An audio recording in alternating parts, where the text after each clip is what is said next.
Hello and welcome to the final episode of the Inclusive Policymaking podcast series, brought to you by the Women's Democratic Network Zimbabwe, focusing on promoting inclusive policymaking in the city of Harare. I'm Michelle Kadzambaira, your host. As we conclude this journey, we are reminded that inclusive policymaking is not just a goal, but a necessity for building a just and equitable society. Joining me today for this final discussion is Patson and Passionate. Are you able to introduce yourself, Passion? Sure. All right, thank you so much. So my name is Passionate Fuza, and I am a gender champion, and I'm also interested in the issues of national resource governance and youth empowerment. Thank you. Okay, thank you, Passion. Nick, you can introduce yourself. Okay, thank you. My name is Patisoni Denere. I'm the Public Affairs and International Protocol Officer in the city of Harare. Thank you. Okay, thank you. Let's now dive into our question. Passionate Fuza, what can inclusive policymaking champions do to promote inclusive policymaking for women? All right, thank you for a wonderful question. So my approach to the question is this. First and foremost, what is inclusive policy-making champions? These are people like government officials, international organizations, our councillors, our community leaders, and even traditional leaders. Then going to the part like, what is inclusive policy-making? So when you're talking about inclusion, we are talking about the diversity of so many groups that we have in society. This is women, this is men, this is children. We have also people that are living with disabilities. Then what is inclusive policy making looks like for women? When we are talking about policy making, yes, it's policy making as a broader perspective, but narrowing down to the question when we're talking about women, we are saying that every policy that we make in Harare or Zimbabwe at large should be gender sensitive, should reflect the concerns, the issues of women. I'd like to give an example and take you back a little bit.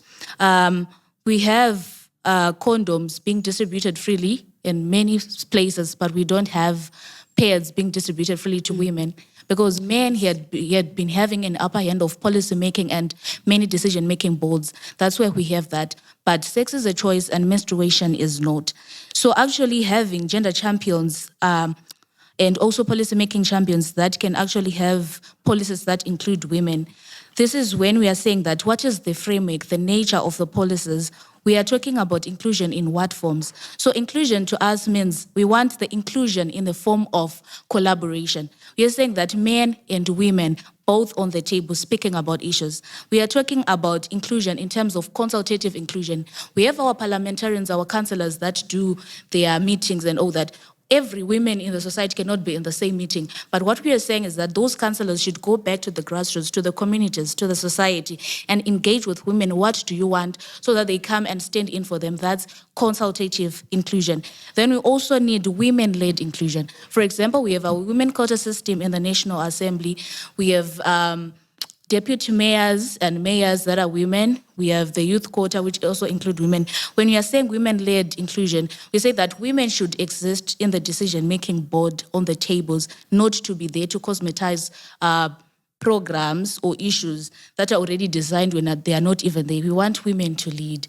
And I'm very glad in the last podcast sessions, one of the panelists actually spoke about the city council actually having a gender committee that is being led by women. This is what we are talking about. So these inclusive policy-making champions should factor in this form of inclusion, should engage women. Thank you. Oh, thank you, Passion. That was so insightful. On to you, Patson. What can women do to ensure inclusive policy making? Thank you. My take to the question is the role of women in the process of inclusive policy making. Now, to answer this, I should talk of strategies that can be used or implemented or employed by women. Women should get involved, not be bystanders or spectators to the to the process. That is, they should get involved and participate in policy-making processes, join advocacy groups, and attend public hearings. They should also raise awareness. They can also build networks, demand representation, and use data and research. That is, use data and research to inform policy decisions and track progress. Thank you. Okay, thank you both for your thought-provoking insights. As we close this series, we are reflecting on the power of collective action and the importance of amplifying marginalized voices.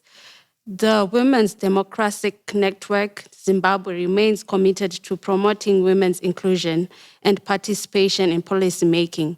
May our conversations inspire a new generation of leaders to prioritize inclusivity and equity. Together, let's continue to build a more just and inclusive society where everyone has a seat at the table to make their decisions. Goodbye for now. Thank you.